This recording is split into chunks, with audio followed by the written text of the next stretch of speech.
Hoji Akbar degani sanmiding? Sen ovozlaringni orqa-o'ratdan eshitib yurdim. Mayli ertaga uyimga o'tkin dedilar. Maslahatlashamiz dedilar. Ana shu kuni ko'rishganimiz bizni bundan buyongi ko'rishimizga bir poydevor bo'ldi desam mubolag'a bo'lmaydi. Ertasiga xonadonlariga borganimda yaxshi kutib oldilar, ovozlarimni eshitib ko'rdilar, lekin bir shartni qo'ydilar oldimga. Ustoz shogirdlik munosabatlari xalqimizning qadimiy an'analaridan biridir. Xalqimizda shogirdi yo'q ustoz mevasiz daraxt deb bejiz aytilmagan. Jumladan san'at sohasida ham xuddi shunday.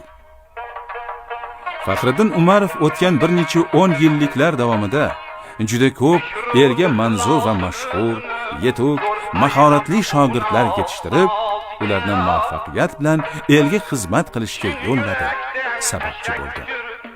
Xususan o'zlari ham ustoz darajasiga yetishgan el e'zozidagi xonandalar Kamoliddin Rahimov, Xayrulla Lutfullayev, Nuriddin Hamroqulov, Sherali Jo'rayev, G'ulomjon Yoqubov, Jo'rabek Murodov, Jo'rabek Nabiyev, Hoji Akbar Hamidov, Baxtiyor To'laganov, yozuvchi va xonanda Tilaboldi Jo'rayev, Hotam Hojiyev va boshqalar hofizni o'zlarining haqiqiy ustozi deb biladi.